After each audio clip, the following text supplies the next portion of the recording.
Bueno, buenas tardes a todos y gracias por la invitación. Bien, de lo que les voy a hablar es fundamentalmente de un tipo de estructura muy popular en los últimos años, que son las perovskitas, y específicamente en términos de las perspectivas que les vemos en el grupo, en nuestro grupo de investigación, que están enfocadas hacia los dispositivos fotovoltaicos, que son los que le han dado mucho auge a este tipo de estructuras últimamente, y algo que con lo que yo he estado más cercano durante más tiempo, que son los dispositivos espintrónicos. En ESIME Culhuacán, como iniciativa de la persona que me invitó a trabajar ahí, que es Miguel Cruz Irison, generamos este grupo de investigación en nanociencias. Una de las cosas que hacemos es que realizamos cálculos basados o enmarcados en la teoría de los funcionales de la densidad, o del funcional de la densidad, como a muchas personas les gusta decir, pensando que es único. Y en ese marco teórico investigamos muchos materiales, fundamentalmente, que esperamos tengan aplicaciones en distintas áreas y a través de diferentes dispositivos. Las cosas relevantes para la charla, que van a ser efectivamente las perovskitas, el tipo de estructura que tienen. Usualmente tenemos dos elementos a los que vamos a etiquetar con MOA y B, que funcionan con una valencia, y un tercer elemento que funciona con la valencia contraria, que es el que está etiquetado como X.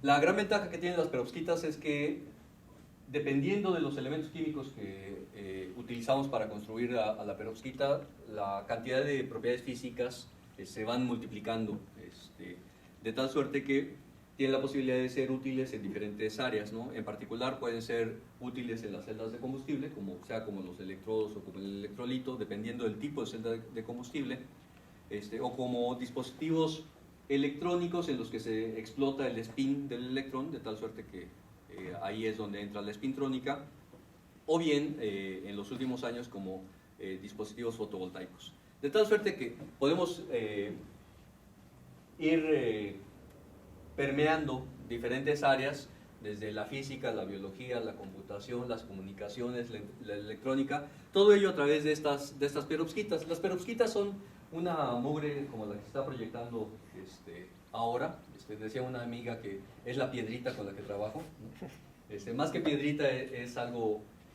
estrictamente es una cerámica, está más cercano a ser algo metálico, tiene esa fase, así es como aparecen.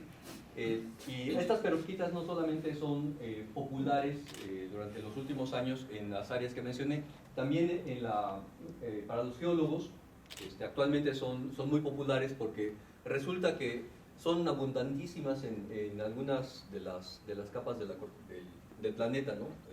La corteza creo que no está hasta arriba, ¿no? En la superficie. Perdón. Sí. ¿Ese arreglo es hecho, fabricado? Porque se ve un corte ahí muy... no, ese es naturalito. Así es. Así aparece, ¿no? Gracias, perdón. Como todas las estructuras cristalinas, no necesariamente siempre vamos a encontrar a las estructuras de esa manera. Como se puede ver aquí, hay un grano que comenzó a crecer y que se insertó en el otro, pero lo usual es que van a tener ahí un montón de escoria alrededor, ¿no? Esa es una muy particular, que si seguro uno la encuentra ahí en sitios como Mineralia, cosas así, debe ser carísima, nada más porque está muy bonita. Pero es el compuesto que le hereda el nombre al resto de las perovskitas. Es un titanato de calcio, que es el que le hereda el nombre a todas las estructuras que tienen esta relación, ¿no? 1-1-3, ¿no? Entre los diferentes elementos. No es que uno vaya a tener perovskitas solamente de ese estilo. Uno puede incorporar cualquier pareja de cationes en los sitios A y B, ¿sí? Siempre y cuando, por supuesto, satisfagan las condiciones de equilibrio de carga, y algún anión en el sitio X. Lo usual es que en el sitio X uno incorpora el oxígeno, así que va a tener una bola de óxidos. Pero el chiste es que el primer elemento que aparece en la fórmula siempre es un elemento de mayor radio que el segundo, de tal suerte que en una estructura como la que se está presentando, el primer catión aparecerá en el centro del cubo, el segundo catión estará en los vértices del cubo, y alrededor de este segundo elemento va a estar el anión formando octaedros en torno a la segunda especie, ¿no? Esa va a ser la estructura general, es la más ordenadita. Lo usual es que esos octaedros, por ejemplo, van modificando la orientación de los ejes verticales, en este caso, dependiendo de cuál es el tamaño del catión que hay en el centro de la estructura cúbica. Y sobre esas, bueno, ya se pueden ir haciendo variantes. Lo usual es que uno podría ahora modificar el elemento que aparecía como segunda especie, de tal suerte que en lugar de la segunda especie uno ponga elementos diferentes que podrían en principio irse alternando regularmente en todas las direcciones. Como ocurre en la imagen que se está presentando, uno podría tener un elemento del tipo B un elemento del tipo B en los vértices de los cubos. Para el siguiente sitio debería de tener uno B' y así sucesivamente, todos alternados, de tal suerte que eso seguramente va a modificar las propiedades físicas del material. Bueno, ya aquí aparece de nuevo el compuesto. El que a mí me interesa, o que me ha interesado durante más tiempo, es este tipo de estructura. Ya no es una perovskita simple, es una perovskita doble, debido a que en el segundo sitio metimos un elemento diferente, ¿sí? Alternado por supuesto, de tal suerte que vamos a seguir teniendo una estructura muy regular todavía, ¿sí? Pero que tendrá esas alteraciones regulares, ¿no? Esta perovskita doble, que tiene estroncio, hierro y molibdeno, es importante porque desde finales de los 70s al menos se ha estado empleando como elemento de las celdas de combustible. Específicamente se utiliza para los electrodos. Ahora se sabe que si uno va alterando la razón bueno, si va dopando los sitios donde hay molibdeno, uno podría, o alterando la razón hierro-molibdeno, uno podría inclusive ya no solamente utilizarlo para los electrodos, sino también como electrolito. De tal suerte que al tener compuestos que son muy parecidos, uno reduce los esfuerzos mecánicos entre la pareja de electrodos y los electrolitos y tiene sistemas que son muchísimo más estables, ¿no? En ese sentido, uno va a ganar. Aquí no estoy... Bueno, esta es la estructura general de una celda de combustible, ¿no? Todo el mundo sabe que tiene un ánodo, un cátodo y en medio está el electrolito. En este caso dice que es una membrana polimérica. La estructura general es la misma, esa no va a cambiar, ¿no? Comparten los mismos elementos, las mismas partes, digamos, a pesar de que los compuestos vayan cambiando. Estas celdas de combustible de óxido sólido son comerciales. Bueno, en particular ahí, pongo un ejemplo que comercializa Siemens, ¿no? Las celdas de combustible son monstruos de ese estilo, porque resulta que estas celdas de combustible tienen la desgracia de que operan a temperaturas muy elevadas, ¿no? Del orden de 2000 grados centígrados. Así que los usos son fundamentalmente industriales, pueden funcionar para proveer alimentación eléctrica para hospitales o fábricas, ¿no? Pero son aplicaciones mayores, digamos, no van a ser aplicaciones domésticas. Fundamentalmente por la temperatura a la que operan, más que por el propio volumen, ¿no? Bueno, es cierto que si en mi departamento del Infonavit no la puedo poner, ¿no?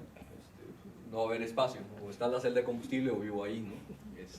Lo que es cierto es que debido a la elevada temperatura a la que operan, también tienen una ventaja, o eso les aporta una ventaja, porque también se puede coproducir energía. No solamente se va a utilizar la celda de combustible, sino que toda la energía térmica, que en principio sería de desperdicio, se puede reutilizar para generar con otro dispositivo. Si uno ve las tripas de la celda que aparece a la izquierda, esencialmente la celda de combustible está en esta zona, ¿no? Y todo lo que hay alrededor se utiliza para coproducir o para utilizar el calor de desperdicio, ¿no?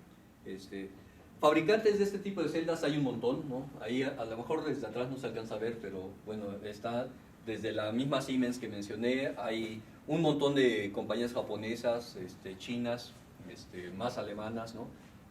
andan repartidas por todos lados. Para desgracia, creo que, qué bueno que tú se ves desde allá, porque creo que aquí puse puros ejemplos en Estados, de compañías gringas, ¿no? Pero hay mucha producción, así que en ese sentido uno podría decir, bueno, si ya el compuesto se utiliza para elaborar dispositivos comerciales, pues qué demonios le podemos estudiar, ¿no?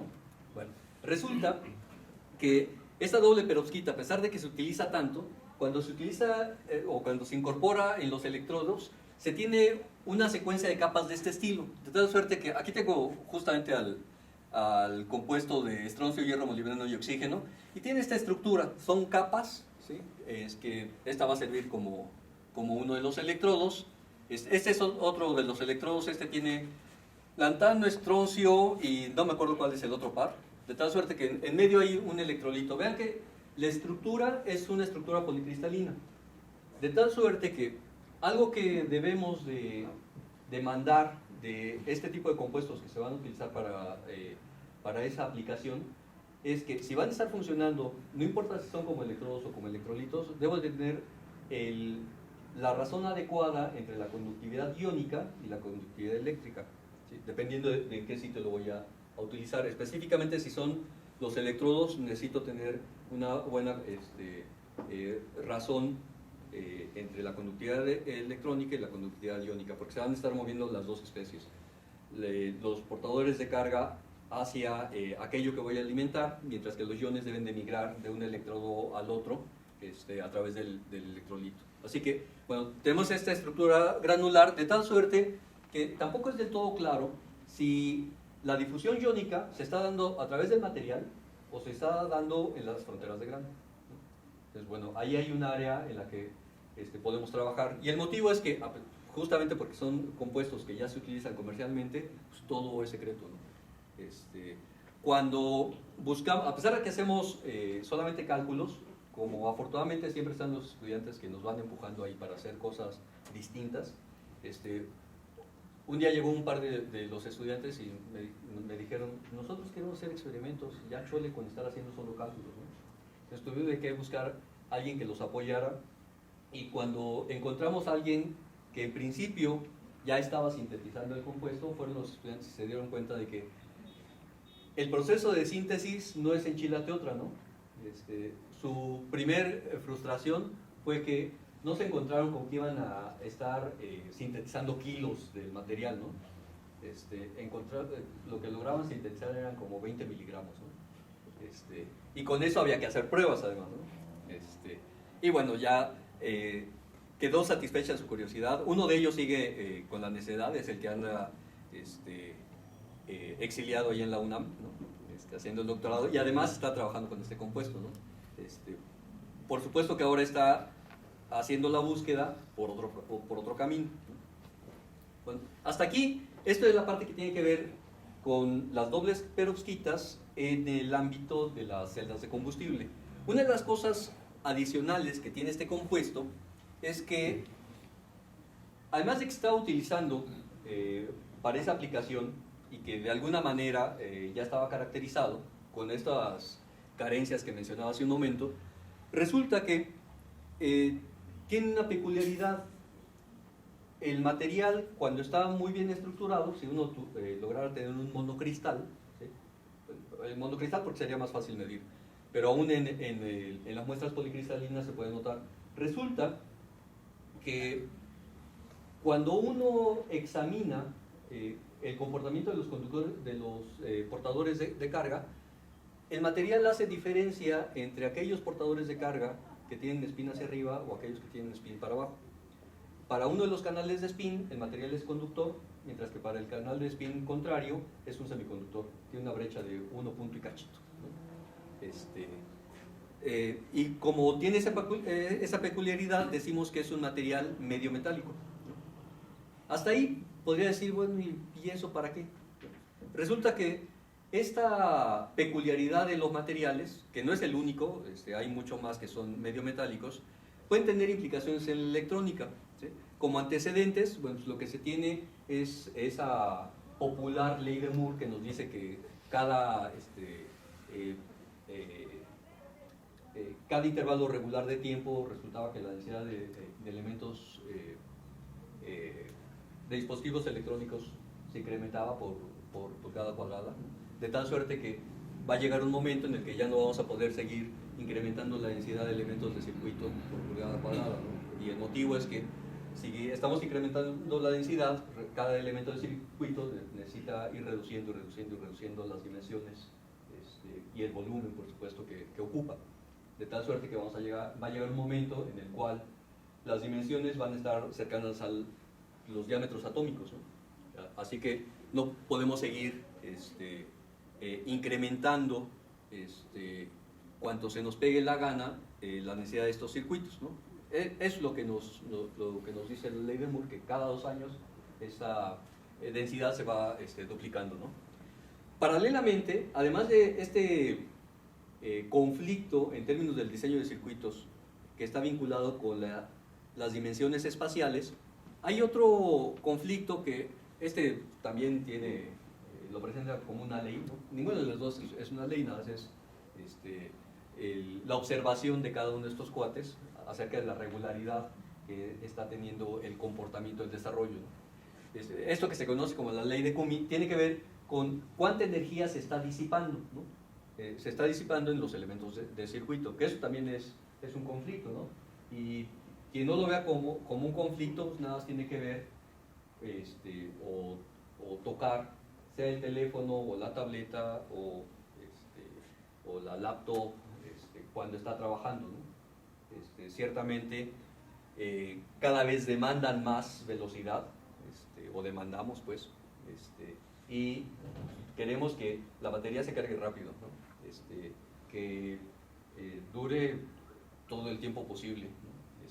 Haciendo todas las actividades que se nos antojan, ¿no? Porque entre menos años se tienen, creo que más se trabaja en paralelo, ¿no? Entonces, mientras están enviando WhatsApp, se está revisando el Face, se está enviando tweets, se está revisando el correo, se está preparando la presentación para el tutor y se está escribiendo la tesis, ¿no? Y todo al mismo tiempo y si se puede en el mismo dispositivo, ¿no? Y pues eso cuesta en términos de densidad de elementos de circuito, de cuánta energía se va a disipar. Es cierto que conforme ha avanzado el tiempo, el costo de estos circuitos ha ido cayendo, ¿no? Pero son comportamientos que van de la mano, ¿sí? Así que, bueno, si bien hemos tenido beneficios gracias a esa evolución que presentó Moore y que ahora la etiquetamos como su ley, bueno, como hay un futuro que estamos alcanzando, de alguna manera tenemos que presentar un nuevo paradigma para la electrónica, ¿sí? Y dentro de ese paradigma, una de las opciones es que veamos qué otro parámetro de control podemos utilizar. Y nos lo presentaron de alguna manera un par de ganadores del premio Nobel, que son Albert Fert y Peter Grunberg. Esta pareja de cuates ganaron el Nobel en 2007, gracias a lo que Albert Fert presentó en su tesis doctoral, ¿no? Albert Fert trabajó con manganitas, que son compuestos que tienen una estructura laminar desde que la sintetizan, ¿sí? Y una de las cosas que observó es que estos compuestos modificaban la resistencia eléctrica cuando estaban frente a campos magnéticos, ¿no? Por los cambios radicales que tenía esta resistencia eléctrica, al fenómeno se le etiquetó como magnetoresistencia gigante, ¿sí? Y ahí uno podría decir, bueno, ¿y qué con los campos magnéticos? Usualmente le andamos sacando la vuelta, ¿no? Si no es para los imancitos que uno va y pega en el refrigerador, para los demás no tienen sin cuidado, ¿no? Salvo para los conectores a veces de las computadoras, ¿no? Que uno llega y le pega el cargador y solito se lo traga el dispositivo, ¿no? Pero fuera de eso uno esperaría que los imanes no intervengan. Bueno, en este caso hubo utilidad para esos dispositivos y la utilidad es que uno puede generar dominios magnéticos, que eso es como, o ese es el esquema de la arquitectura que hay al interior de algo que a lo mejor va a sonar como antiguaya, pero son estos discos duros que tenían las computadoras y que todavía daban vueltecitas, ¿no? y que durante ese proceso, mientras estaban dando vueltecitas, resulta que había una cabeza lectora, ¿sí? Que es la que iba extrayendo la información almacenada en el disco duro. Bueno, en este caso, la cabeza lectora es la que va a estar compuesta por esas manganitas que proponían Fert y Brumberg, ¿no? Es porque resulta que el dominio magnético debajo de la cabeza lectora, esta última va a cambiar la resistencia eléctrica y estrictamente lo que va a estar haciendo la máquina es ver las modificaciones de la resistencia eléctrica, y así es como va a estar extrayendo o guardando la información en el disco duro. Ya sé que ahora todo el mundo usa memoria de estado sólido, pero aún en la memoria de estado sólido va a ser importante el fenómeno después, ¿no? Bueno, ahí está la antiguaya. Ahí tuve que abrir la computadora que ya no se utiliza. Ahí estaban, creo que las fotos de mi abuelita, ¿no? Y con la misma estructura. Ojo que aquí estoy presentando una estructura en laminar, ¿no? Justamente porque estaba vinculado con las manganitas, y estas tienen esa estructura. Uno puede ir cambiando la composición y puede generar las diferentes estructuras. Lo que se hacía en ese momento, o lo que tienen las cabezas lectoras, es que hay una secuencia de capas en las cuales al menos debería de haber 3, y 2 de ellas tienen propiedades magnéticas. Una debería de ser un magneto fuerte y otro un magneto suave, y en medio de ellas debería de haber un óxido, ¿no? Un óxido que no permite la conducción eléctrica, ¿sí? Y mantiene separados físicamente a los 2 elementos magnéticos, ¿no? Por supuesto, el conductor suave es el que puede cambiar la magnetización, y eso es lo que va a funcionar como una compuerta que permita el paso de la información, ¿no? Bueno, en ese ámbito resulta que, bueno, pues ahí es una gráfica medio chafa de IBM, de cómo ha evolucionado esta cuestión del almacenamiento de la información o de los dispositivos donde guardamos la información. Y resulta que esto ya parece ser obsoleto, porque también tiene un límite en términos de la densidad de dominios magnéticos que podemos tener ahí por pulgada cuadrada. Lo ideal es que uno pudiera incrementar casi lo que quisiera esa densidad, pero de nuevo se encuentra con un fenómeno parecido al que planteaba antes, ¿no? No puedo estar disminuyendo los elementos de circuito todo lo que quiera, porque me voy a topar en algún momento con las dimensiones de un átomo. En este caso, si voy reduciendo el tamaño de los elementos, de los dominios magnéticos, va a llegar un momento en el que me encuentre con que estoy trabajando solamente con un átomo, ¿sí? Y con el momento magnético que tiene asociado ese átomo, ¿sí? Pero además, resulta que si estos dominios, sea el tamaño que tengan, por el hecho de estar uno al lado del otro, también van a interactuar y va a haber paredes de dominio, ¿no? Y ahí tengo un problema energético que va a estar vinculado con la estabilidad o inestabilidad del sistema, ¿sí? Vean que los problemas van más o menos de la mano, así que ya no tengo que preocuparme solamente por cuál es la estructura del átomo y saber que los portadores de carga que puedo utilizar son estas cosas que ahí andan alrededor de los núcleos, que van a ser los electrones, sino que también ahora podría utilizar un grado de libertad adicional que no se ha considerado, que es el grado de libertad del spin electrónico, ¿no? Y bueno, ahí tengo un terreno donde jugar. Resulta que, si bien nada más habíamos considerado la modificación de los estados electrónicos moviéndolos de orbital en orbital, bueno, pues ahora también podemos incidir en la manipulación de los espines electrónicos, ¿no? La imagen de la derecha, no le hagan caso, los positrones no nos preocupan, nos interesan los electrones, pero sé que cuando uno tenía una corriente eléctrica, uno tenía a esa bola de portadores, así son de colores los electrones, y estos nos habían dicho en la secundaria que tenían ese grado de libertad que era el giro o el spin, ¿no? Por esta visión de que veíamos a los electrones como si fueran objetos sólidos y que iban a estar rotando en torno a su eje, ¿no? Eso es solamente una imagen. Lo que sabemos es que es un grado de libertad que ahora podemos utilizar, ¿no? Y de tal suerte que antes, cuando teníamos una corriente, nos tenía sin cuidado si los portadores eran positivos o negativos bastaba con que se movieran en sentido contrario para que representaran a la misma corriente. Y en esa corriente no nos preocupaba cuál era la forma en la cual iban a estar rotando los portadores. Insisto, no importa si son portadores positivos o negativos, ¿no?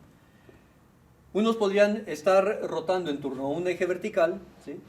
O con un eje inclinadito, o inclusive con un eje horizontal. Lo que nos preocupaba en ese momento era la dirección de desplazamiento de estos portadores, porque eso es lo que definía el sentido de la corriente.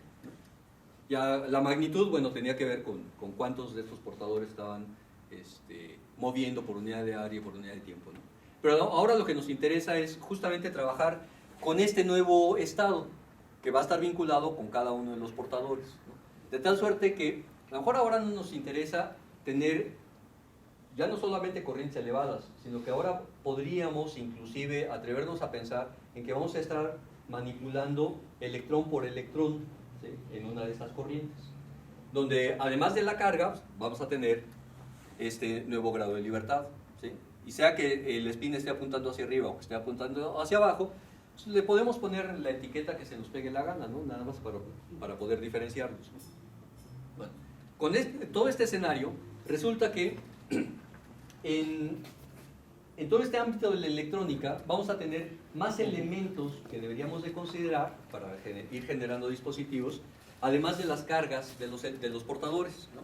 Vamos a tener propiedades magnéticas y entonces vamos a generar algo que podríamos etiquetar como nanomagnetismo, ¿no? Ahí hay toda una fauna de fenómenos. Podemos encontrarnos que si bien la electrónica, como la conocemos, está basada en la tecnología del silicio, bueno, ahora resulta que aún los semiconductores, como el mismo silicio o el germanio, también pueden tener propiedades magnéticas, que tradicionalmente eso estaba contrapuesto, ¿no? Uno hablaba de un semiconductor y prácticamente por definición sabía que ese semiconductor no podía tener propiedades magnéticas. Bueno, ahora, si uno genera sistemas de dimensiones nanométricas y le pone algún contaminante que modifique los estados electrónicos de esos átomos semiconductores, uno puede lograr que el sistema tenga propiedades magnéticas.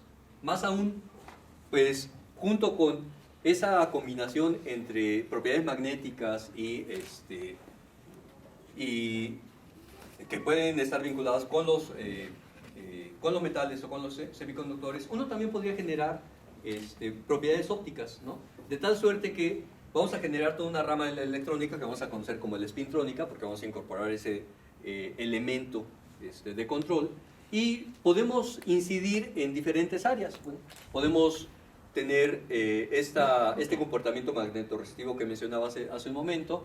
Podríamos tener elementos que presenten diferentes características ferroicas, ¿no? Podemos estar generando fotones a partir de estar manipulando los estados electrónicos. Podemos tener efectos termoeléctricos, ¿no?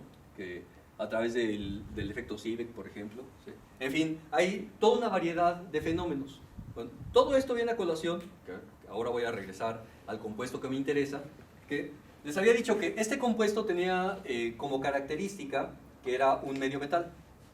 Si uno va cambiando la razón entre estos dos elementos y se va al extremo y solamente deja una perovskita simple que tenga un átomo de estroncio por cada átomo de hierro por cada 3 átomos de oxígeno, entonces lo que va a tener es un material que es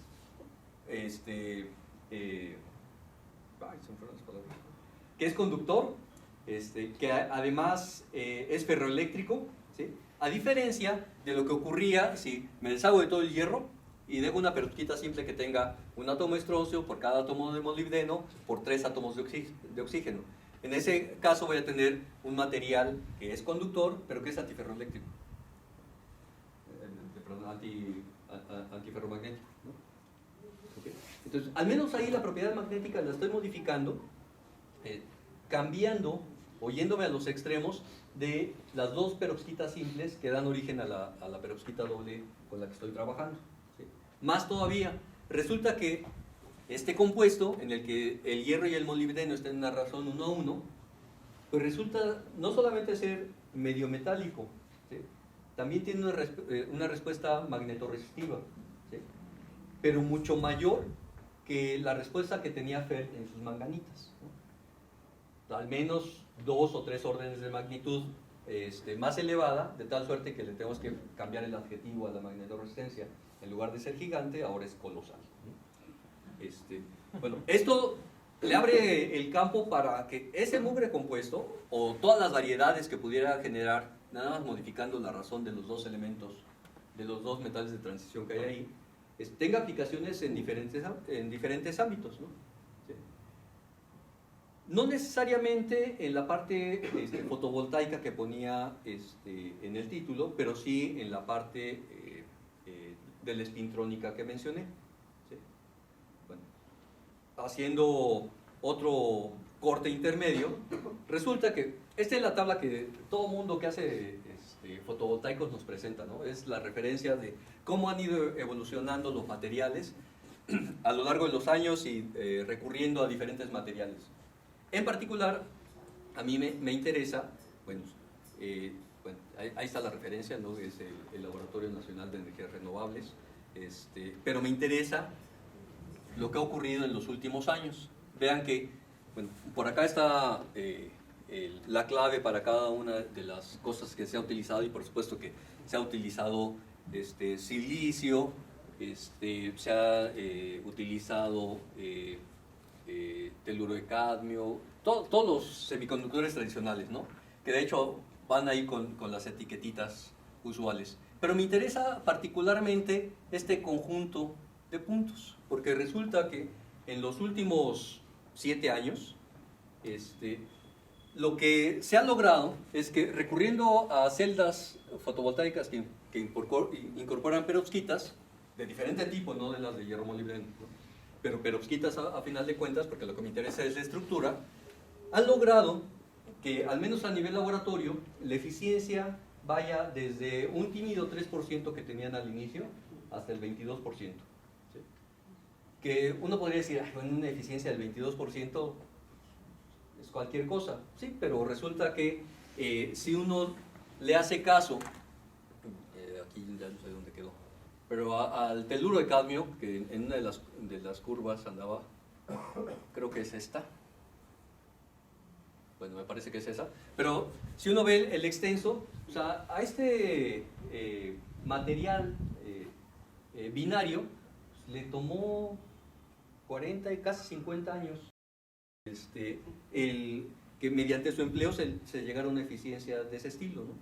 Así que, bueno, el trabajo con las perovskitas, particularmente para los sistemas fotovoltaicos, está bastante caliente justo por este tipo de resultados, ¿no? Les decía, en todos los casos, uno puede tener celdas de combustible desde las mirruñitas que traen las calculadoras, aún estas que nos regalan casi como promoción luego en los congresos, ¿no? O en las reuniones de trabajo, y que traen ahí una celdita de 1 centímetro cuadrado más o menos, y que permiten que la calculadora funcione perfectamente, ¿no? Hasta los paneles que se pueden utilizar industrialmente, ¿no? Que al menos en esta tabla les presento ahí como que pueden generar hasta 2 megawatts, ¿no? Bueno, la idea es que uno pudiera llegar a ese nivel de transformación eléctrica, ¿no? Por supuesto que algo que hay que cuidar es que, dependiendo del material que se esté proponiendo para ser utilizado, pues tenga la respuesta adecuada dependiendo de qué es o en qué intervalo del espectro electromagnético va a estar la luz que va a recibir, ¿no? Otra de las desventajas es que entre estas perovskitas, ¿sí?, muchas de ellas tienen plomo, ¿no? Es el negrito en el arroz que le han encontrado, ¿no? No es el único, ciertamente, ¿no? Ahora, la gente se escandaliza demasiado cuando se menciona el plomo, sin considerar que el compuesto primero va a estar encapsulado, porque va a haber una secuencia de láminas, no es solo un compuesto el que constituye a todo el panel, ¿no? pero ciertamente en el momento que acabe la vida útil del panel y uno intente recuperar los elementos con los que lo construyó, el tener plomo ahí va a representar un problema, ¿no? Especialmente si estos paneles comienzan a fabricar los chinos y después uno los agarra por el costo y ya que acabó la vida útil los echa ahí junto con los desechos de las lechugas y los jitomates, ¿no? 5 minutos. Gracias. Entonces, inicialmente lo que ocurrió es que a partir de algunas estructuras, me voy a saltar varias, de algunos compuestos de ese estilo, este no es de los que tienen plomo, pero una de las cosas que comparten es las perovskitas con aplicaciones fotovoltaicas, es que pueden tener diferentes estructuras y dependiendo de la estructura que presentan van a tener un color característico. Pensando en la aplicación que deseamos, que sean fotovoltaicas, lo primero es que necesitamos que no sean oscuras, ¿no? Que permitan el paso de la luz. Así que algunos de los esfuerzos que se están haciendo, bueno, es que si se va a trabajar con las perovskitas, dependiendo de la aplicación que se va a tener, deberíamos de tener una polarización de spin. Que con esos spines, si bien podríamos no tener un transporte de carga, sí necesitamos tener transporte de spin neto, ¿no? Que si cambiamos de compuesto, podríamos tener comportamientos como metálicos o como semiconductores o como mediometales, como mencionaba hace rato, o bien deberían de tener las propiedades ópticas adecuadas, ¿no? Esto me lo puedo saltar. Lo que es cierto es que junto con eso, bueno, además, ahora podemos tratar de confinar a los materiales de tal suerte que eso también contribuya a la modificación de las propiedades físicas. Podemos tener un confinamiento tridimensional como ocurriría en un aviario, ¿no? Ahí tenemos todo un volumen en el cual se pueden mover. En ese caso, las aves, en nuestro caso, deberían de ser los portadores de carga. O podríamos tener un confinamiento bidimensional, como ocurre ahí con los jugadores de fútbol, o bien unidimensional, como el Metrobús o el futuro Crobús, ¿no? Y todo eso, o inclusive cerodimensional, ¿no? Como ocurre con el chamaco ahí guardado en el rebozo, o como Aníbal Lecter ahí, ¿no? Lo cierto es que todo eso va a incidir en las propiedades físicas, y quizás las más vistosas son las propiedades ópticas, ¿no? La que presento es una copa del 800 a.C., que ahora se sabe que tiene partículas nanométricas metálicas. Es la misma copa en las dos imágenes, nada más que en la de la izquierda está iluminada por reflexión, mientras que en la derecha está iluminada por transmisión, y esto cambia el color, nada más por las particulitas nanométricas metálicas que tiene embebidas el vidrio, ¿no? Bueno, eso ocurre también con los semiconductores, no necesariamente son metales. Ocurre particularmente con el oro y la plata. Uno puede tener oro y plata casi del color que se le pegue la gana, como se puede ver ahí en los viales, ¿no? Y es parte de lo que nosotros estamos haciendo. Nosotros ahora buscamos, perdón, pero me voy a ir aquí un poquito rápido. Buscamos que seguramente podríamos tener semiconductores. Si estos semiconductores tienen brecha directa, bueno, los podremos utilizar para los sistemas fotovoltaicos. Si la tienen indirecta, bueno, habrá que ver qué otra aplicación le damos, ¿no? Para los sistemas fotovoltaicos, esto es la pareja de compuestos con los que estamos trabajando en el grupo actualmente. La idea es que el plomo se reemplace, ¿sí? Pero también se puede reemplazar esta molécula, que esta es la que está jugando el papel de esto que etiqueté como el elemento A en esa estructura genérica de la perovskita, ¿no? El problema con esto es que es un compuesto que en el interior de las estructuras no necesariamente está ligada, perdón, aquí me voy rápido, está ligada con los elementos que la circulan, ¿no? Primero, hay una razón que se debería de cumplir entre los radios iónicos de los elementos A, B y X, de tal suerte que se conoce como la regla de Goldschmidt, de tal suerte que uno podría saber si es posible tener una perovskita, ¿sí? Sea simple o doble, es lo de menos. Pero fuera de eso, si no se satisface esta condición estructural en principio, uno ya no puede buscar tener el mismo tipo de comportamiento eléctrico, magnético u óptico asociado al tipo de elementos con los que va a estar con los que está trabajando. Ese es el conjunto de compuestos con el que estamos trabajando por ahora. Partimos de meter el metilamonio dentro del cubo hecho por los yodos con los plomos ahí en los vértices, y hemos estado modificando lo que hay en el centro, ¿no?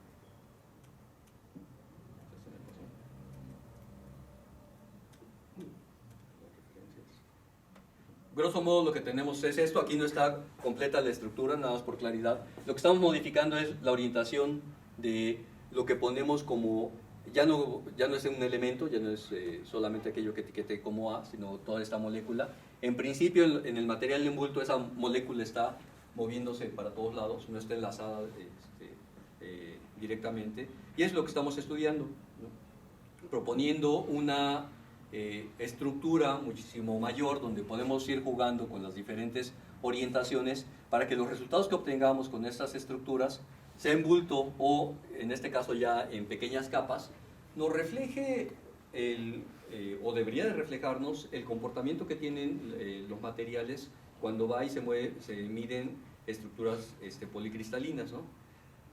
Aquí lo que presento es la contribución en términos de los estados electrónicos debido a cada uno de los yodos en el panel superior, o del yodo y el plomo en el inferior, dependiendo de cuál es la orientación que tiene esta molécula en el interior del cubito que constituye la perovskita simple, ¿no? Bueno, por otro lado, fuera de estas cosas que estamos haciendo con las perovskitas para fotovoltaicos, este es otro de los compuestos que estamos trabajando. ¿Dónde quedó? Anda por allá, con cesio, estaño y yodo.